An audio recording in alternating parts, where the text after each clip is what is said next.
Thank you, Mark, and good morning, everyone. As Mark says, obviously briefly outlined my background, and apologies for those who already may have heard my story, but for the benefit of those who haven't, by way of context and a bit of background, I'd just like to just sort of go over that again. So basically, I qualified as a nurse in 2002 and went as a newly qualified nurse to work at Staffordshire Hospital with very fresh eyes and potentially very naive eyes initially. I worked in a variety of settings in different wards on a development rotation, which was a very good grounding, but eventually settled in A&E in 2004. And almost immediately really started to be concerned with some of the behaviours I was witnessing, poor practice I was witnessing. But like many others who were also concerned, didn't quite know what to do about this. Other than taking it to direct line managers and reporting in the usual clinical incident reporting system, we didn't know where else to go with that.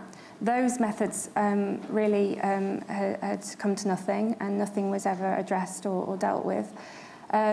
Things progressed and got a lot worse, and for me, it got to the point where I literally could not go home and sleep at night for fear and concern over my patients, and also my fellow colleagues who were being bullied and intimidated. So it got to the point where I thought, well, I've got to do something. So in 2007, I wrote a much more detailed statement outlining all of my concerns, and this was supported and backed by many others who also were brave enough to step forward and raise concerns, albeit some did it anonymously, such was the culture of fear. This was supported very much by the department matron, and it was raised to the highest level and went to the chief executive, I understand. A token investigation was launched, but really this came to nothing, and it ended with no conclusion, and we were all very confused and disheartened by this. Coincidentally, or perhaps not so coincidentally, this occurred approximately about 2 weeks before the then Healthcare Commission were due to come in and start their investigations. So it very much felt that things were just being swept under the carpet. Having approached the RCN throughout this process and really felt failed by them, and then approaching the Healthcare Commission when they did arrive to say that I wanted to speak to them and raise concerns, they didn't come back to me, and that again left me feeling very alone and not knowing where to go to next. It was around this time that I felt that I just could no longer work for a trust that was happy to knowingly and willingly let these behaviours continue.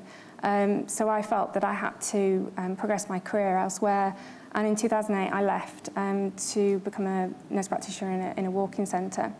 But I kept a keen eye on what was happening at Staffordshire Hospital, not least because it's my local hospital and still is. And I'm very passionate about keeping that open and running as it should be and looking after patients as they should be. So when the Healthcare Commission report came out in 2009, I was incensed really by the reports that no nurses or doctors had spoken out. Nobody had come forward to highlight the things that were going on. Obviously, having done so, but to no avail, I felt that this had to be addressed. So, along with speaking to patients and relatives of those who'd suffered, because I wanted to redress the balance that not all nurses were displaying some of the terrible things that they had witnessed. In fact, the vast majority were hard-working, caring, compassionate people, but also that some of us had tried to speak out, albeit, as I say, in vain. I also went to Dr. Heather Wood, who had headed up the Healthcare Commission investigation, and she was very concerned, firstly, that nobody had come back to me when I had approached members of her team and was very apologetic, but secondly, that if the trust had hidden the evidence that I and others had provided, then what else were they potentially hiding? So as we know, this all ultimately resulted in the Francis inquiries, and I, as Mark said, gave evidence of both. And have also since given evidence at NMC fitness practice hearings. And throughout that whole experience, it's been clear to me where there are failures And I don't think that my case is by any means isolated. Having spoken to others, I know that these system failures happen quite frequently, and it is those very things that prevent people from coming forward in the first place. Around this time as well, my current Chief Executive, Stuart Poyner at the Staffordshire and Stoke-On-Trent Partnership Trust, realised that I worked for the Trust and, given my experience, wanted to give me the opportunity of taking on an additional role as Ambassador for Cultural Change within the Trust.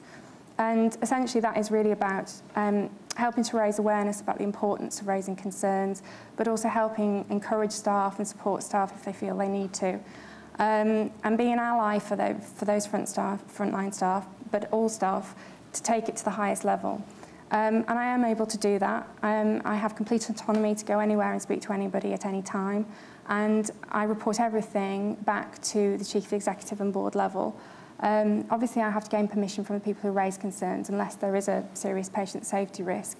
And in the main, staff are now becoming confident about coming forward and raising concerns and wanting their name to be placed on it.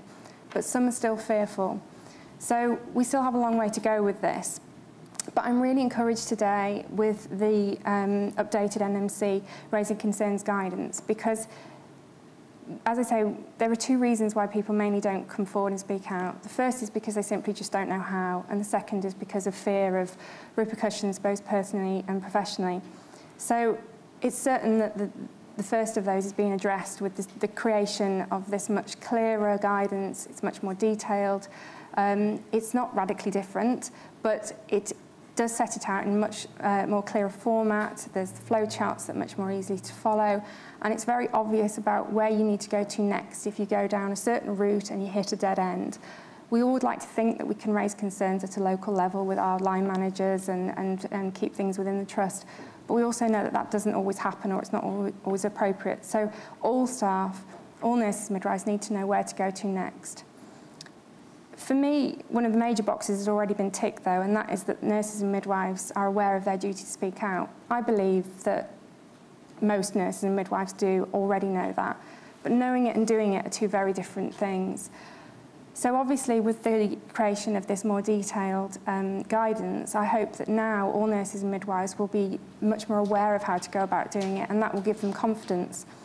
However, one question still remains unanswered for me, and that is how exactly will people be supported and protected when they do raise concerns at all levels, both internally to their trusts and externally if they do need to take it further.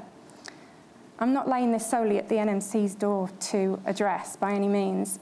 It has to be a combined and united effort by all concerned, and I've discussed this at length before with yourselves here, with the CQC, the RCN, for example, and also various politicians. I would like to see my role as Ambassador for Cultural Change extended throughout the NHS and implemented in every trust as a standardised role, so all staff know what to expect and all staff know that there is somebody they can go to if other methods have failed them. The question also remains for me of how we ensure that managers who are not registered with a professional body are held accountable. Because if not, what incentive do nurses and midwives have in bringing concerns that perhaps relate to those managers in particular? Throughout a combined approach to the raising concerns, I think that organisations will also be able to share soft intelligence and cross-match information that they're getting. If it's identified that there are many concerns raised about a specific hospital, ward or individual, and these concerns are being raised perhaps with the RCN, perhaps with the CQC, perhaps with the NMC, but these are never brought together, then these will slip through the net and we can have failures that we saw at Midstaffs happening again. So I'd like to ensure that this combined effort relates to that, but also relates to support for those who are brave enough to come forward. I know that there will be a certain amount of criticism and cynicism in relation to raising concerns and these initiatives, but we have to start somewhere. And we have to be positive if we are going to save an NHS and nursing profession which has been heavily battered and criticised in recent times. I'm very proud of the NHS and extremely proud to be a nurse. There is no room for negativity now. I believe that dark negativity and fear which has existed in the NHS thus far has led to people being ignored and silenced. but we must not be complacent either. So, as nurses and midwives, let's unite as a body of professionals who do care, and by doing so, we will expose those who do not. Thank you.